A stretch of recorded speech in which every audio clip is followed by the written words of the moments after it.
Noong ika-12 Mayo 2019, Lunes, sa isang kondominium sa Bonifacio Global City, Taguig, isang 42 taong gulang na may bahay ang biglang naglaho. Iniwan niya ang kanyang asawa at anak, at ang kanyang pagkawala ay isang ganap na misteryo. Ngunit ayon sa CCTV, walang tala na siya ay umalis ng gusali. Sa loob ng kanilang unit, naroon pa ang kanyang cellphone, wallet at mga susi.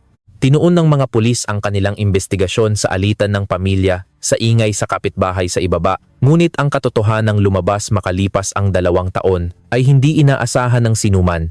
Ano nga ba ang tunay na nangyari sa kanya? Ngayon, sa alamin natin ang katotohanan, ating susundan ang kaso ng pagkawala ng may bahay sa BGC noong 2019 dahil sa issue ng ingay. Ang inyong suporta ay malaking tulong sa aming pagbubunyag sa mga detalye ng kaso. Sa isang condominium tower sa BGC, Taguig City, ika-12 ng Mayo 2009, Lunes, alas 6 ng gabi. Si Marco Reyes, isang 43 taong gulang na empleyado, ay kapaparada lang ng kanyang sasakyan sa parking lot ng gusali. Sumakay siya ng elevator paakyat sa ika-15 palapag at binuksan ang pinto ng kanilang unit. Madilim ang sala. Kadalasan, sa ganitong oras, may amoy na ng nilulutong hapunan, ngunit ngayon ay napakatahimik. Binuksan ni Marco ang ilaw at inilibot ang tingin, ngunit hindi niya makita ang kanyang asawang si Isabel Reyes, 42 taong gulang. Lumabas mula sa kwarto ang kanilang anak na si Miguel, 2 taong gulang. Tinanong ni Marco, "Nasaan ang mama mo?" Sumagot si Miguel na pag-uwi niya galing eskwela ay wala na ang kanyang ina. Nagtaka si Marco at sinubukang tawagan si Isabel. Ngunit narinig niya ang vibration ng cellphone mula sa kanilang master's bedroom. Nang tingnan niya ang lagayan ng sapatos sa may pinto, nandoon pa ang mga sapatos ni Isabel. Ang kanyang bag at wallet ay nasa ibabaw ng dresser sa kwarto. Nagsimulang kabahan si Marco. Imposibleng umalis ang kanyang asawa nang hindi dala ang cellphone at wallet. Tinanong ni Marco ang anak kung may sinabi ba ang ina nito noong umaga. Sabi ni Miguel, wala naman daw, at nasa bahay pa ang ina niya noong pumasok siya sa eskwela. Pag-uwi niya, bandang alas 4 ng hapon, wala na ito. Tinawagan ni Marco ang mga kaibigan ni Isabel, ngunit walang sino man sa kanila ang nakakita sa kanya. Pagsapit ng alas 7 ng gabi, tumawag si Marco sa administrasyon ng gusali para ipa-review ang CCTV. Sinuri ng staff ang footage ng araw na iyon, ngunit walang anumang tala na lumabas ng gusali si Isabel. Tumawag si Marco sa pulisya. Pagsapit ng alas 8 ng gabi, isang patrol car mula sa Taguig City Police Station ang dumating. Sinuri ng mga pulis ang unit, ngunit wala silang nakitang anumang kakaiba. Malinis at maayos ang bahay. Muling sinuri ng pulisya ang CCTV ng buong gusali, ngunit talagang walang record na lumabas si Isabel mula umaga hanggang hapon. Noong Mayo 10, Martes, alas 9 ng umaga, si Police Major Leo Vargas, 74 taong gulang, mula sa investigation section ng Taguig City Police, ang humawak sa kaso. Siya ay isang veteranong investigador na may 21 taon na sa serbisyo at maraming hinawakang kaso ng pagkawala. Tinanong niya si Marco kung may napansin ba siyang kakaiba sa kanyang asawa kamakailan. Sumagot si Marco na labis na stress ang kanyang asawa nitong mga nakaraang araw. Tinanong ni Major Vargas kung anong klaseng stress. Sinabi ni Marco na may alitan sila sa pamilyang nakatira sa unit sa ibaba dahil sa ingay. Nakinig ng mabuti ang investigador. Ipinaliwanag ni Marco na ang mag-asawa sa ibaba ay may-ari ng isang resto bar na nag-ooperate sa gabi. Dahil dito, natutulog sila sa umaga at sobrang sensitibo sa anumang ingay. Nagsimula silang magreklamo noong nakaraang taon at lalong lumala ang tensyon ngayong taon. Kahit anong pag-iingat ni Isabel, patuloy pa rin ang reklamo ng kapitbahay sa ibaba. Nag-file na rin daw sila ng reklamo sa administrasyon. Tinanong ni Major Vargas kung may nangyari bang alitan kamakailan. Tumango si Marco at sinabing noong Mayo 10, Sabado, sinubukan silang pag-ayusin ng administrasyon, ngunit umalis ng galit ang mag-asawa sa ibaba. Labis daw itong dinamdam ni Isabel. Nag-take down notes ang investigador. Tinanong din ni Major Vargas ang ibang posibilidad. May dahilan ba para maglayas ang kanyang asawa? O may iba pa ba silang problema? Itinanggi ito ni Marco. Hindi raw kailanman iiwanan ng kanyang asawa ang kanilang anak. Pagsapit ng alas 2 ng hapon, pinuntahan ni Major Vargas ang unit sa apantor na palapag. Nag-doorbell siya, ngunit walang sumasagot. Tinawagan niya ang administrasyon para kunin ang impormasyon ng mga nakatira. Sa 14th floor, nakatira ang mag-asawang sina Rico Fernandez, 42, at Gina Fernandez, 32.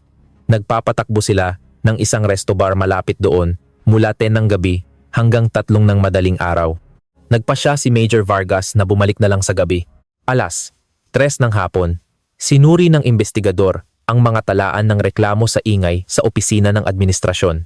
Mula Setyembre 2018, maraming beses nang nagreklamo si Rico Fernandez tungkol sa ingay mula sa unit ng pamilya Reyes sa 15th floor.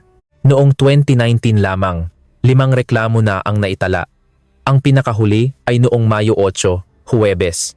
Ang reklamo, maingay daw ang tunog ng vacuum cleaner bandang tanghali.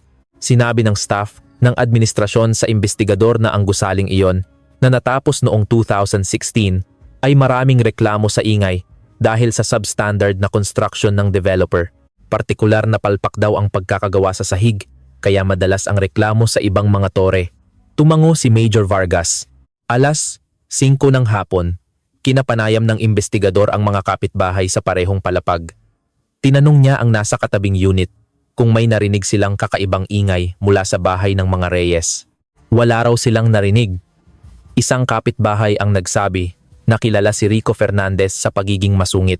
Hindi raw ito bumabati kapag nakakasalubong sa hallway. Sabi naman ng isa pa, mabait at tahimik si Isabel at halatang stress na ito dahil sa kapitbahay sa ibaba.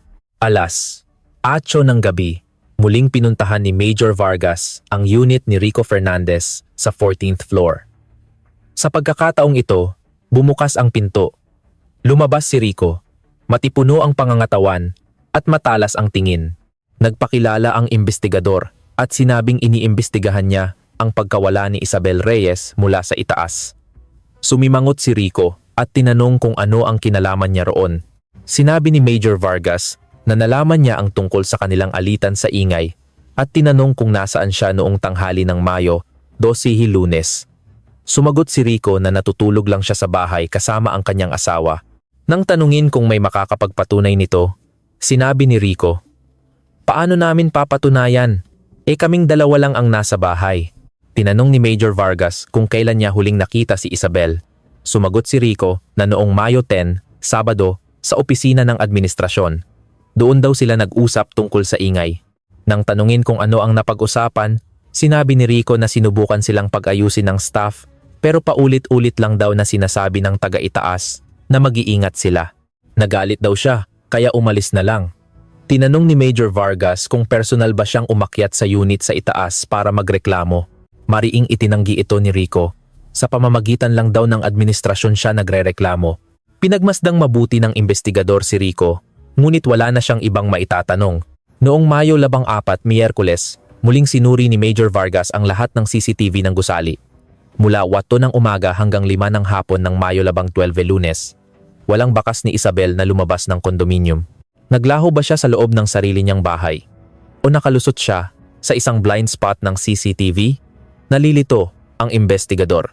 Noong Mayo 15, Huwebes, alas 10 ng umaga, ipinatawag ni Major Vargas ang mag-asawang Fernandez sa istasyon para sa formal na pagtatanong. Tinanong niya ang eksaktong ginawa nila noong tanghali ng Mayo 12.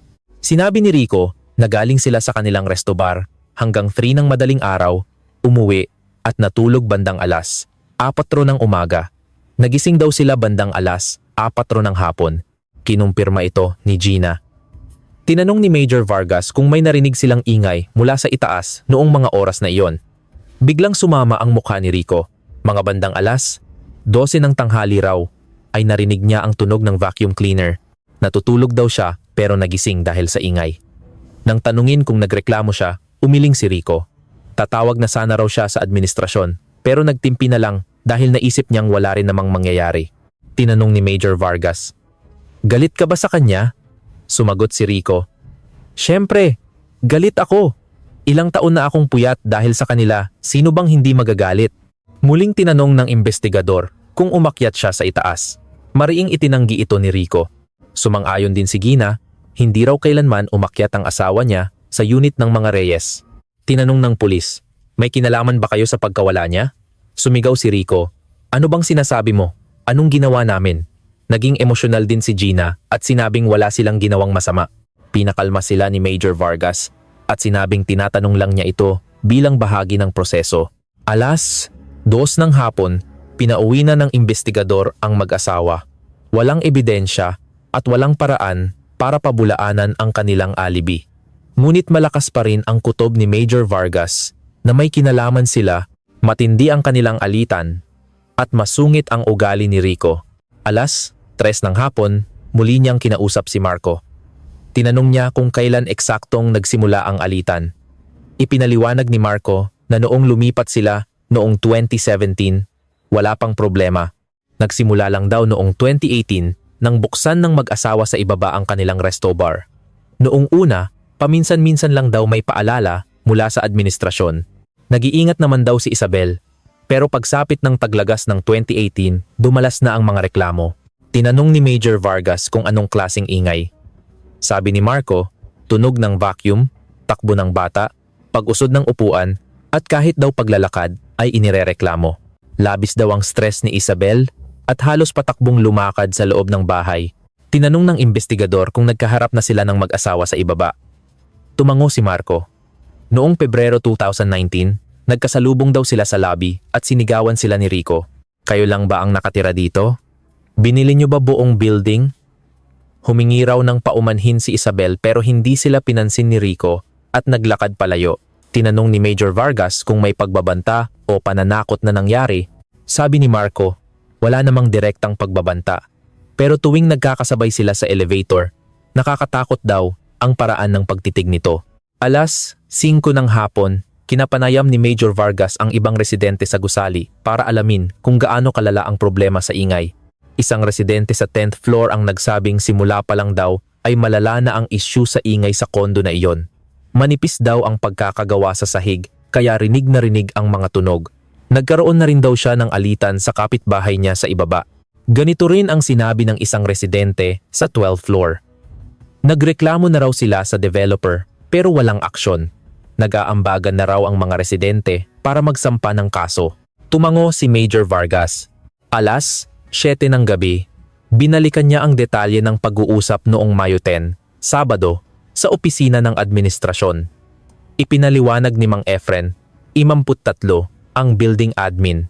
Dumating daw ang mag-asawang Reyes at Fernandez bandang 11 ng umaga. Galit na galit daw si Rico at sinabing hindi na niya matiis ang ingay. Paulit-ulit daw na humihingi ng paumanhin si Isabel pero sinigawan siya ni Rico na puro salita lang daw siya. Sinubukan silang pag-ayusin ni Mang Efren, ngunit umalis ng galit ang mag-asawang Fernandez. Tinanong ni Major Vargas, ano ang itsura ni Isabel noon? Sumagot si Mang Efren, mukha siyang pagod na pagod, halos maiyak na. Inalo raw siya ni Marco, pero nakayuko lang si Isabel. Nalungkot ang investigador. Noong Mayo 16, Biyernes, nagpasya si Major Vargas na imbestigahan ang unit sa itaas sa 16th floor. Baka sakaling may narinig ang residente doon mula sa 15th floor. Alas 10 ng umaga, nag-doorbell siya sa 16th floor. Bumukas ang pinto at lumabas ang isang lalaking payat at maputla ang mukha, si David Cruz, 24. Nagpakilala si Major Vargas at sinabing iniimbestigahan niya ang pagkawala ni Isabel Reyes. Tumango si David at sinabing nabalitaan na niya. Tinanong ng investigador kung may narinig siyang kakaibang ingay mula sa ibaba noong tanghali ng Mayo 12. Nag-isip sandali si David at sinabing wala. Nasa bahay lang daw siya, pero wala siyang narinig na kakaiba. Tinanong ni Major Vargas kung madalas ba siyang nakakarinig ng ingay mula sa ibaba. Sabi ni David, paminsan-minsan, tulad ng tunog ng vacuum o TV. Alam mo ba ang tungkol sa alitan ng 15th floor at 14th floor? Tumango si David. Paminsan-minsan daw ay may naririnig siyang sigawan sa hallway na parang nag-aaway ang mag-asawa sa ibaba. Tinanong ni Major Vargas, ikaw, naiistorbo ka ba sa ingay nila? Umiling si David. Hindi raw siya sensitibo sa ingay at hindi pa siya kailanman nagreklamo. Nag-notes ang investigador. Tinanong niya kung ano ang trabaho ni David. Nag-alinlangan ito sandali bago sumagot na wala siyang trabaho ngayon at naghahanap ng freelance work. Tinanong kung mag-isa lang siyang nakatira. At sumagot siya ng oo. Pinagmasdang mabuti ni Major Vargas si David. Mukha itong tahimik at introvert at walang kahina-hinala. Tinanong niya kung nakikita ba niya si Isabel. Sabi ni David. Ilang beses na silang nagkasabay sa elevator at nagbabatian lang. Nagpasalamat si Major Vargas at umalis. Unang hapon, bumalik siya sa istasyon para pag-aralan ng kaso. 5 araw na ang nakalipas ngunit wala pa ring balita kay Isabel. Walang record na umalis, walang senyales ng gulo sa bahay. 2 teorya ang nasa isip ni Major Vargas.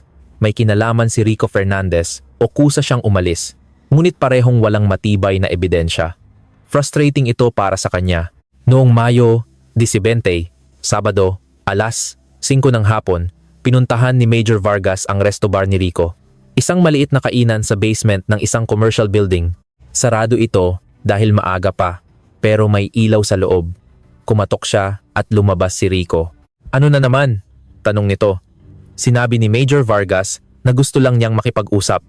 Pinapasok siya ni Rico na halatang inis. Maliit lang ang lugar pero malinis. Naghahanda si Gina sa kusina. Umupo ang investigador at tinanong kung kailan sila nagsimula. Sabi ni Rico, Enero 2018.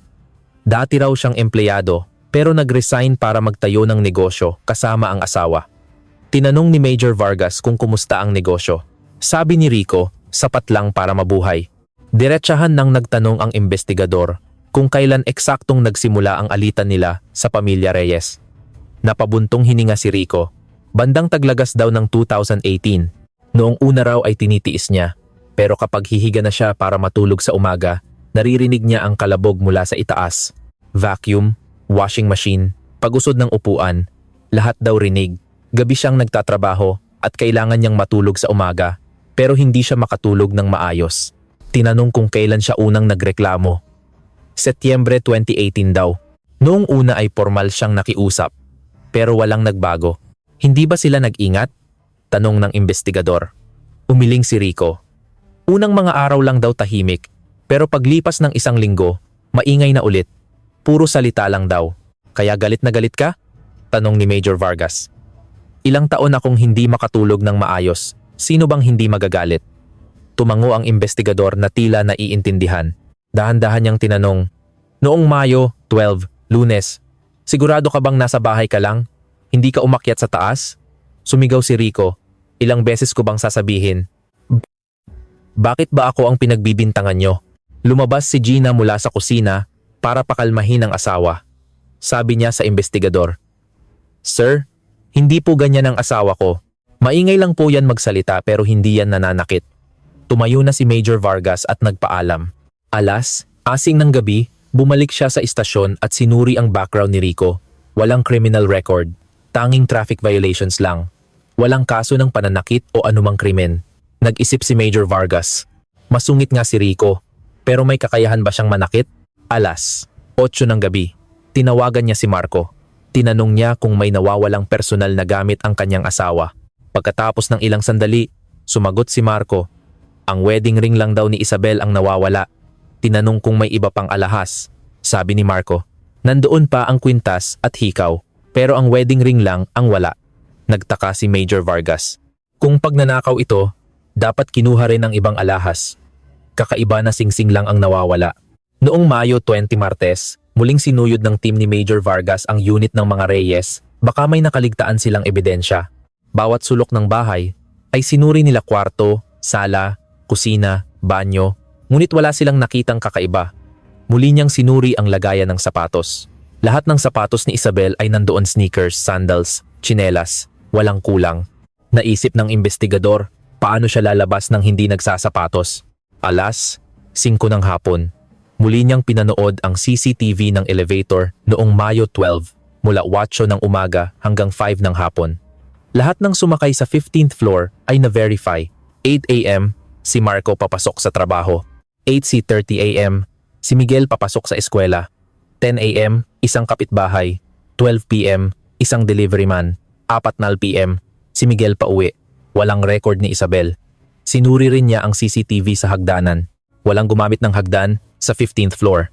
Noong Mayo 23, Biyernes, kinausap ni Major Vargas ang presidente ng Homeowners Association, HOA, si Mr. Gomez, 58.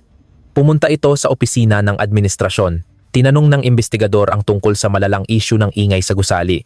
Napabuntong hininga si Mr. Gomez. Mula raw noong 2016, walang tigil ang reklamo. Nagtipid daw ang developer kaya minanipis ang semento sa sahig. Pasado raw sa legal na standard, pero napakahina ng soundproofing. Tinanong ni Major Vargas kung hindi ba sila nagreklamo sa developer. Sabi ni Mr. Gomez, maraming beses na pero iginiit ng developer na nasunod nila ang batas kaya tumanggi silang ayusin. Noong nakaraang taon daw, nagsimula silang mag-ambagan para magsampa ng kaso. Kamakailan lang daw na isampa ang kaso. Aabutin daw siguro ng 1 taon. Tinanong ni Major Vargas ang tungkol sa pagkawala ni Isabel. Nalungkot si Mr. Gomez. Mababait at tahimik daw ang pamilya Reyes at kawawa dahil sa kapitbahay sa ibaba. Alas 2 ng hapon, kinapanayam pa ng investigador ang ibang residente. Sabi ng isang may bahay sa 8th floor, muntik na raw siyang magka-nervous breakdown dahil sa ingay mula sa itaas. May bata raw sa taas kaya kahit anong ingat, rinig pa rin. Tuwing may reklamo, kinakabahan daw siya. Isang residente sa 11th floor ang nagsabing nakaaway na niya ang kapitbahay niya sa ibaba sa hallway. Maingay daw siya mag-asikaso para sa trabaho sa madaling araw, kaya kinalampag ang pinto niya. Nagsigawan sila hanggang dumating ang pulis. Buong gusali pala ay may problema sa ingay. Noong Mayo 25 linggo, muling kinausap ng investigador ang pamilya Reyes. Payat na si Marco at namumugto ang mga mata ni Miguel. Dahan-dahan niyang tinanong, "Kailan ang huli ninyong pag-uusap?" Sabi ni Marco, 11 ng umaga, Mayo 15. Nag-text daw siya kung anong gusto nitong tanghalian at sumagot si Isabel na siya na ang bahala. Iyon na raw ang huli. Tinanong kung may ipinakitang senyales ng depresyon si Isabel. Tumango si Marco. Stress na stress daw ito sa ingay. Halos hindi na raw ito makalakad ng normal sa loob ng bahay. Palagi raw nitong sinasabihan si Miguel na huwag tumakbo. Humikbi si Miguel. Si Mama po, nagsusuot ng makapal na medyas sa ibabaw ng tsinelas para hindi maingay. Nadurog ang puso ni Major Vargas. Noong Mayo 27, Martes, nagsimulang lumabas sa media ang kaso.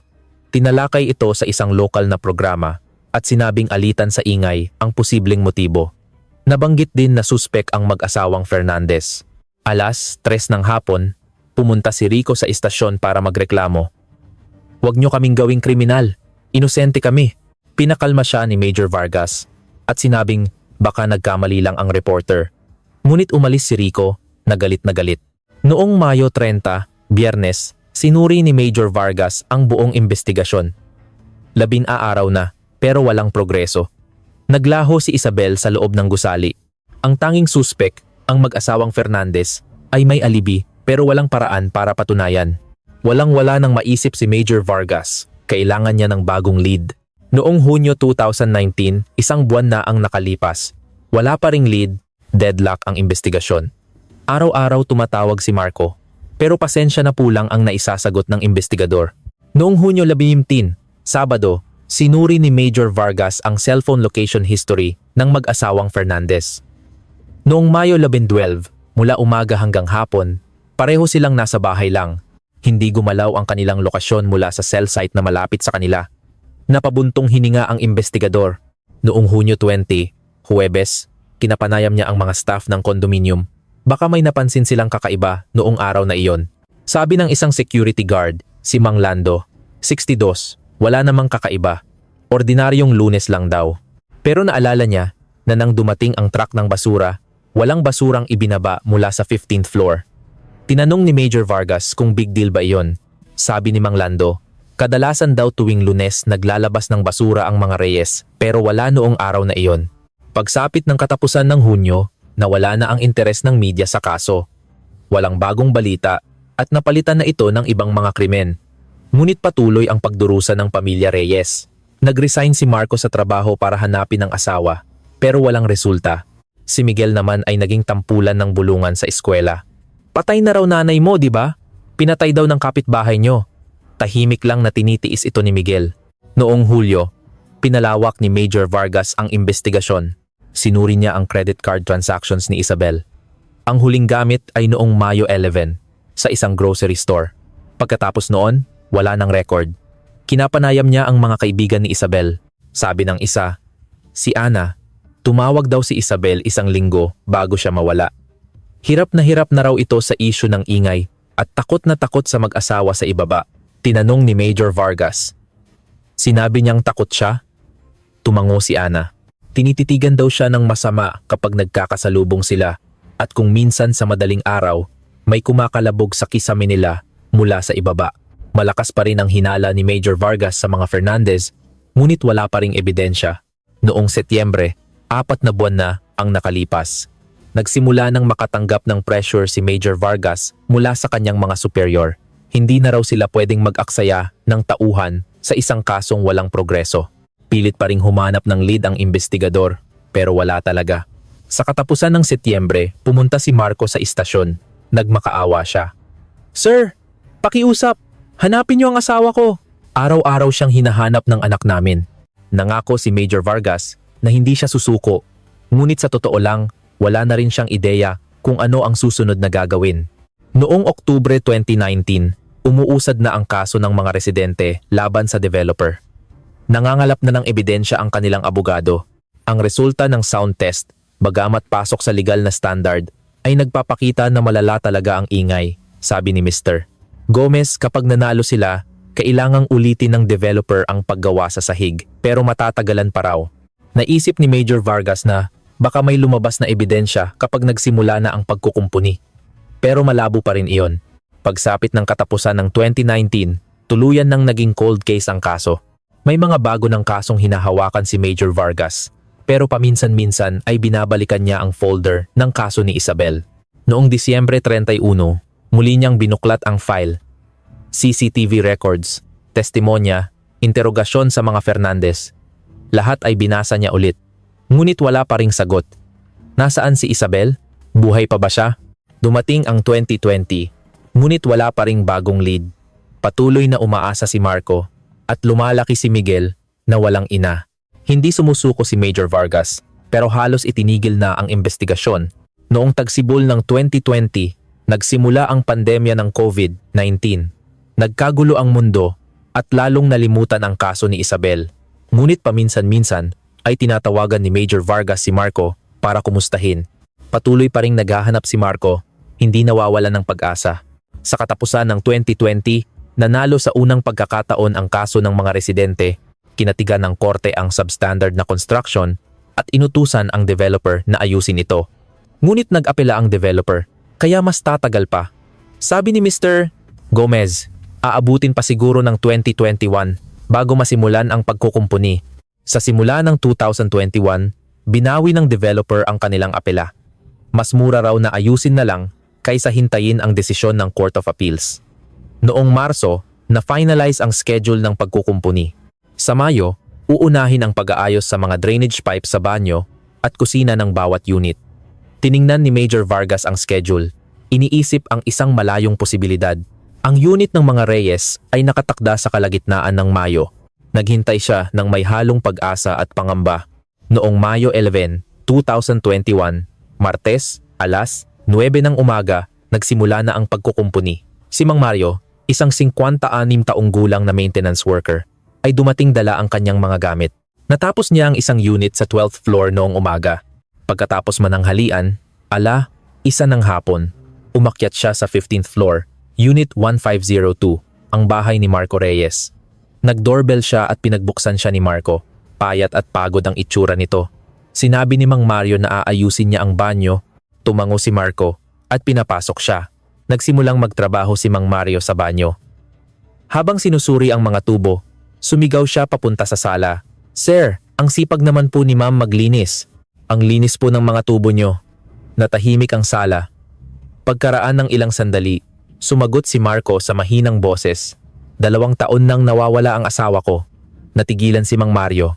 Nakatingin sa labas ng bintana si Marco at nagpatuloy. Isang araw, bigla na lang siyang naglaho sa bahay. Hanggang ngayon, hindi pa siya natatagpuan. Dahan-dahang nagtanong si Mang Mario, "Nag-report po ba kayo sa pulis?" Tumango si Marco. 2 taon na silang nag-iimbestiga pero walang lead. Walang record sa CCTV. Nalungkot si Mang Mario. Paano po siya nawala sa loob ng bahay? Napabuntong hininga si Marco. Hindi ko rin alam. Pag-uwi ng anak ko, wala na siya. Naawa si Mang Mario. Ang hirap po ng sitwasyon nyo. Hindi na siya nagsalita pa. At tahimik na tinapos ang trabaho. Alas, 3 ng hapon, pagkatapos sa 15th floor, umakyat siya sa 16th floor, Unit 1602. Nag-doorbell siya at pinagbuksan siya ni David Cruz, maputla at payat. Sinabi ni Mang Mario na aayusin niya ang banyo. Tumango si David at tahimik siyang pinapasok. Umupo si David sa sofa sa sala. Pumasok si Mang Mario sa banyo at sinimulang suriin ang mga tubo. Tinanggal niya ang takip ng floor drain at tiningnan ang loob. Ginamit niya ang kanyang flashlight para silipin ang kurbada ng tubo. May nakita siyang kumikinang. Ginamit niya ang isang alambre at maingat na kinuha ito. Isang maliit na singsing pambabae. Alas, 5 ng hapon, tapos na ang trabaho. Lumabas si Mang Mario at sinabi kay David na tapos na. Pagkatapos ay inilabas niya ang singsing mula sa kanyang bulsa. Sir, nakita ko po ito sa drain ng banyo nyo. Baka po nalaglag ng misis nyo. Nakatipid po kayo sa akin. Nakangiting sabi ni Mang Mario. Biglang nanigas ang ekspresyon ni David. Nanlaki ang mga mata niya habang nakatitig sa singsing. Lalo siyang namutla. Bahagyang nanginginig ang kanyang mga kamay. Sabi ni David na nauutal. Hindi po. Hindi po sa akin yan. Tinanong ni Mang Mario kung kanino. Hindi po ba sa misis nyo? Sabi ni David. Hindi niya alam. Ngayon lang niya nakita. Ngunit ang mga mata niya ay nakatutok pa rin sa singsing. Sabi ni Mang Mario, iiwan na lang niya sa administrasyon at isinilid pabalik sa bulsa. Tumango lang si David. Nagpaalam si Mang Mario at lumabas. Habang naglalakad sa hallway, hindi niya maalis sa isip ang nangyari. Kakaiba. Bakit ganoon na lang ang gulat niya sa isang singsing? Habang pababa sa elevator, naalala niya ang kwento sa 15th floor. 2 taon nang nawawala ang babae doon. At ngayon, sa banyo ng 16th floor, may nakita siyang singsing pambabae. Kinilabutan si Mang Mario.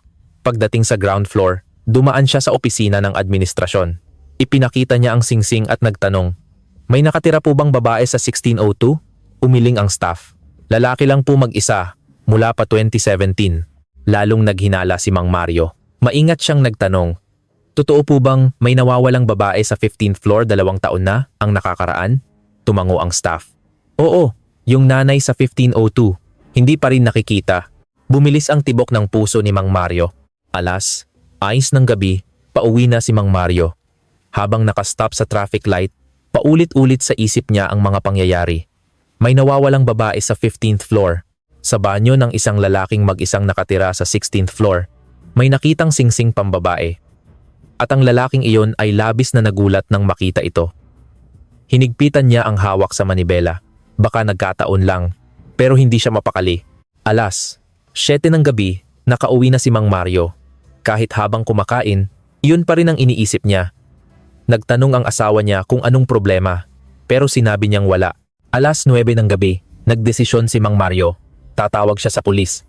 Baka guni-guni niya lang, pero kung may kaugnayan nga ito, malaking bagay ito. Tinawagan niya ang Taguig City Police Station. Ang sumagot na pulis ay inilipat ang tawag kay Major Leo Vargas. Alas, 9 sa dungan ng gabi, sinagot ni Major Vargas ang tawag. Ipinaliwanag ni Mang Mario ang lahat ng nangyari. Ang singsing sa drain ng 1602, ang kakaibang reaksyon ng may-ari. Hindi humihinga si Major Vargas habang nakikinig. Tinanong niya, anong unit number sa 16th floor? Sumagot si Mang Mario, 1602. Naalala ni Major Vargas.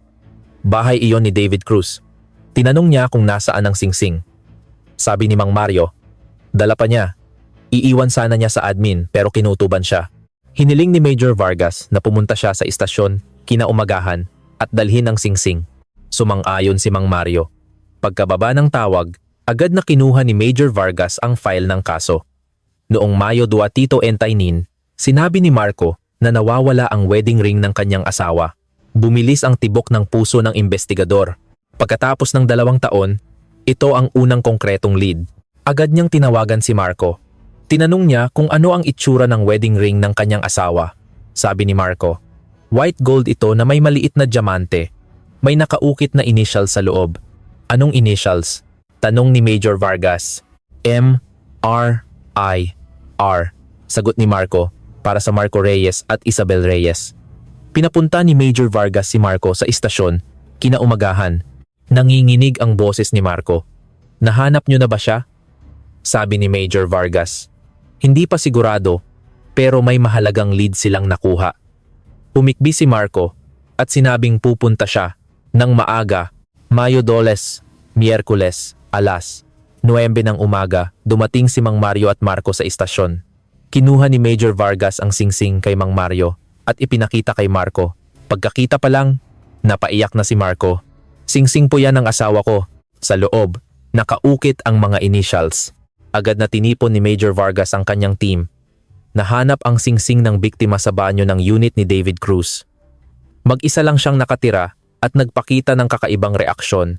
Nang makita ito, tanong ng isang pulis. Paano napunta ang singsing ng taga-ibaba sa banyo ng taga-itaas? Sumagot si Major Vargas. Iyan ang aalamin natin. Kailangan nating halughugin ang Unit 1602. Alas 11 ng umaga, nag-apply sila ng search warrant. Alas 2 ng hapon, na-issue ito. Agad na tumungo ang mga pulis sa Unit 1602. Mayo 12, 2021, Miyerkules, alas 3 ng hapon. Dumating si Major Vargas at ang kanyang team sa harap ng Unit 1602.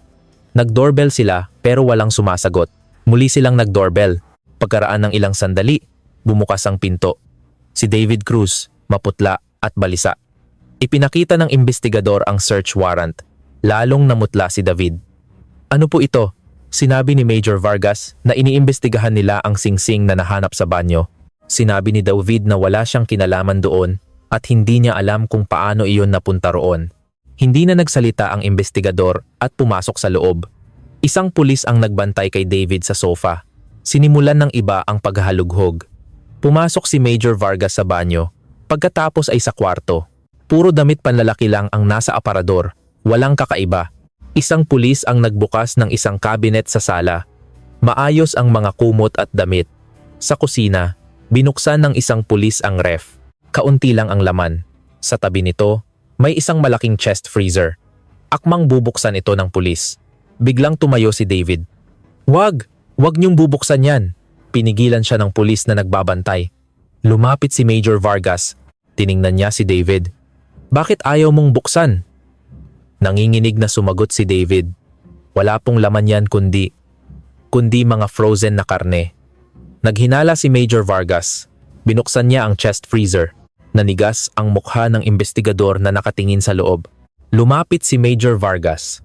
Sa loob ng freezer, mayroong ilang malalaking itim na garbage bag. Nagsuot ng gloves ang investigador at kinuha ang isang bag. Pagbukas niya, umalingasaw ang masangsang na amoy. Naging seryoso ang mukha ni Major Vargas. Sa loob ng bag, may mga bagay na tila bahagi ng katawan ng tao. Agad siyang umatras. Tawagin ang soko. Ngayon na. Napaupo si David sa sahig. Putlang-putla at nanginginig. Lumapit si Major Vargas. Ano ito? Hindi sumagot si David. Nakayuko lang. Muling nagtanong ang investigador. Nandito ba si Isabel Reyes? Hindi pa rin ito sumagot. Agad na inaresto ni Major Vargas si David Cruz. David Cruz, inaaresto ka namin sa salang pagtatago ng bangkay. Pinusasan siya. Alas 4 ng hapon, dumating ang soko. Kinumpirma at kinuha nila ang laman ng freezer. 4 na bag na naglalaman ng mga buto ng tao. Sabi ng isang taga-soko, kailangan pa ng masusing pagsusuri, pero mukhang buto ito ng isang adult na babae. Habang naghahalughog pa, may nahanap silang isang notebook sa isang drawer. Binuklat ito ni Major Vargas. Puno ito ng sulat kamay, petsa, oras at uri ng ingay. Setyembre 15, 2018, 10:22 AM, tunog ng vacuum. Setyembre 20, 2018, 12:08 PM, pag-usod ng upuan. Oktubre 3, 2018, 1:15 AM, ingay ng mag-asawang nagtatalik. Puno ang notebook ng mga tala mula 2018 hanggang Mayo 2019. Ang huling entry, Mayo Desla 2019, 12 PM, tunog ng vacuum, hindi ko na kaya. Kinilabutan si Major Vargas. 2 taon pa lang itinatala ni David ang ingay mula sa ibaba. Hindi kailanman nagreklamo, tahimik lang na nagtatala. Alas 5 ng hapon, dinala si David sa istasyon. Tinawagan ni Major Vargas si Marco, may nahanap kaming mahalagang ebidensya, pumunta ka rito. Nanginginig na nagtanong si Marco. Nahanap niyo na ba siya? Sabi ng investigador. Dito na tayo mag-usap. Alas, ayos ng gabi, dumating si Marco. Dinala siya sa isang kwarto. Dahan-dahang sinabi ni Major Vargas, may nahanap kaming mga buto ng tao sa unit ni David Cruz sa 16th floor. Namutla si Marco. Asawa ko ba yan? Sagot ni Major Vargas. Hindi pa sigurado. Kailangan ng DNA test. Pero malaki ang posibilidad. Napaupo si Marco at humagulgol. Alas 7 ng gabi, kumuha sila ng DNA sample mula sa anak ni Marco. Ipinadala sa crime lab. 1 linggo raw ang resulta. Noong Mayo datlina, Huwebes, pumutok sa balita ang kaso, ang buto ng nawawalang may bahay, natagpuan sa unit sa itaas. Nagulat ang mga residente ng kondominium. Hindi nila akalain na ang tahimik na si David Cruz ay isang mamamatay tao. Ang mag-asawang Fernandez, bagamat na patunayang inosente, ay nabigla rin. May halong galit dahil sa 2 taong pagbibintang sa kanila. Noong Mayo 19, Miyerkules, lumabas ang resulta ng DNA test. Ang mga buto ay kumpirmadong kay Isabel Reyes. Tinawagan ni Major Vargas si Marco. Gumuho ang mundo ni Marco. Pagkatapos ng 2 taon, natagpuan niya ang asawa, ngunit mga buto na lang. Magkayakap na umiyak si Marco at Miguel. Noong Mayo 20, Huwebes, formal nang sinampahan ng kaso si David Cruz. Murder, illegal disposal of a corpse, at trespassing. Noong Mayo 21, Biyernes, alas 10 ng umaga, kaharap ni Major Vargas si David sa interrogation room. Kalmado ito, walang emosyon. Kinumpirma ng DNA test na kay Isabel Reyes ang mga buto. Inaamin mo ba? Tumango si David. Ikaw ba ang pumatay sa kanya? Pagkatapos ng ilang sandali, sumagot siya. Oo. Ipinaalala ni Major Vargas ang nangyari noong Mayo 12, 2019. Nagsimulang magkwento si David. Tanghali raw, narinig niya ang tunog ng vacuum. Nang marinig ko yon, biglang nagdilim ang paningin ko. Bakit? Tanong ng investigador. 2 taon akong nagtiis. Araw-araw kong isinulat ang ingay. Pero noong araw na yon, hindi ko na kinaya. Bumaba raw siya at kumatok. Bandang 12:10 ng tanghali. Binuksan ni Isabel ang pinto. Nagtanong daw ito kung anong kailangan niya. Pumasok lang ako, sabi ni David. Pinilit mo? Tumango siya. Nagulat daw si Isabel at sumigaw. Isinara niya ang pinto at itinulak ito. Pagkatapos, tanong ni Major Vargas. Sinakal ko siya. Sabi ni David na walang emosyon. Nanlaban daw si Isabel, pero paglipas ng ilang minuto, hindi na ito gumalaw. Pagkatapos noon, natulala ako.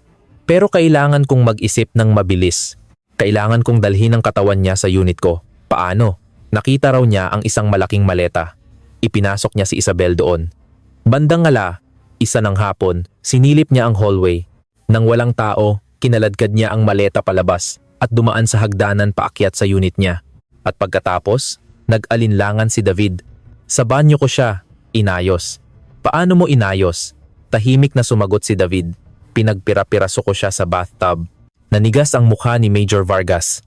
Inabot daw ng ilang araw ang proseso at inilagay niya sa mga garbage bag. Itinago niya sa chest freezer. Bakit doon? Hindi ko alam kung saan itatapon. Puno ng CCTV sa labas. 2 taon mo siyang itinago roon? Tumango si David. Hindi ka ba natakot? Ngumiti si David. Isang nakakakilabot ng ngiti. Hindi. Sa katunayan, hindi na ako nalungkot. Anong ibig mong sabihin? Minsan, binubuksan ko ang freezer at kinakausap siya. Tinatanong ko, tahimik na ba ngayon? Masarap ba ang walang ingay? Kinilabutan ng investigador. 2 taon siyang nakikipag-usap sa bangkay? Tumango si David habang nakangiti. Paano napunta ang singsing sa drain? Nang inaayos ko siya sa banyo, nalaglag ang singsing sa daliri niya at nahulog sa drain. Sinubukan kong kunin, pero pumasok ng malalim kaya hinayaan ko na. Tinanong ng investigador kung pinagsisisihan niya ang ginawa. Hindi ko alam. Ang alam ko lang, masaya ako dahil nawala ang ingay. Noong Mayo 25 Martes, lumabas ang resulta ng psychiatric evaluation. Si David Cruz ay may antisocial personality disorder o psychopathic tendencies, walang empathy at manhid sa pagdurusa ng iba. Ngunit may kakayahan siyang harapin ang kaso. Isinampa ng piskalya ang kaso, murder na may kasamang matitinding sirkumstansya. Humingi sila ng parusang habambuhay na pagkabilanggo. Inilibing ni Marco ang mga labi ni Isabel. Pagkatapos ng 2 taon, bumalik ang kanyang asawa bilang mga buto. Humagulgol si Marco at Miguel sa libing. Dumalaw ang mga kaibigan at kapitbahay. Dumating din ang mag-asawang Fernandez. Humingi ng tawad si Rico kay Marco. Pasensya na, Marco. Dahil sa amin, lalo kayong nahirapan. Umiling si Marco. Hindi. Kami rin. Pasensya na sa ingay. Nagkamay sila. Ang alitang nagsimula sa ingay ay natapos. Ngunit ang tunay na salarin ay iba pala. Noong Oktubre 6, 2021, Miyerkules, sa isang korte sa Taguig, binasa ang hatol dahil sa matinding kalupitan at planadong pagtatago ng ebidensya na nagdulot ng di matatawarang sakit sa pamilya ng biktima. Si David Cruz ay hinahatulan ng reclusion perpetua o habambuhay na pagkabilanggo. Hindi makatayo si Marco. Hawak niya ng mahigpit ang kamay ng anak. Pagkatapos ng paglilitis, kinausap siya ni Major Vargas. Mula ngayon, mas magiging mahirap, pero hindi ka namin pababayaan. Tumango si Marco. Ilang araw ang lumipas, nagbago ang hangin sa kondominium. Ang mga residente ay puno ng takot at pagsisisi. Ang mag-asawang Fernandez, bagamat malinis na ang pangalan, ay hindi pa rin matahimik. Umalis sila makalipas ang ilang buwan. Ang kaso ay nagbigay daan sa mas malawak na diskusyon tungkol sa substandard na construction. Nagsimulang magplano ang HOA ng mga konkretong solusyon. Na-realize ng lahat na bago pa may sumabog, dapat kumilos na ang sistema. Isinara ni Major Vargas ang file ng kaso at nagsulat sa huling pahina. Kapag naipon ang alitan, may taong nabubura. Ang ingay ay karaniwang problema, ngunit ang baka naman ay nauwi sa isang trahedya na sumira sa isang pamilya para kina Marco at Miguel. May gabi pa ring dumarating, may hapunan, may bukas na TV. Ang tanging nagbago ay wala ng paghihintay. Ang naiwan ay isang puwang na hindi na kailanman mapupunan. Minsan, sinasabi ni Miguel, na panaginipan ko na naman si Mama. Pero sa panaginip ko, takot siyang buksan ang pinto. Kapag narinig iyon, tahimik na lang nahahaplusin ni Marco ang likod ng anak. Ang kaya lang nilang gawin ngayon ay mabuhay, isang araw sa bawat pagkakataon. Tinanong tayo ng kasong ito. Ang ingay ay bahagi ng buhay. Ngunit kapag ito ay naging mitsa ng alitan, ang kapitbahay ay nagiging kalaban. Ang tahanan na dapat ay pinakaligtas na lugar ay maaaring maging pinakapanganib. Ang trahedya, kung minsan, ay nagsisimula sa pinakaordinaryong sulok ng ating pang-araw-araw na buhay.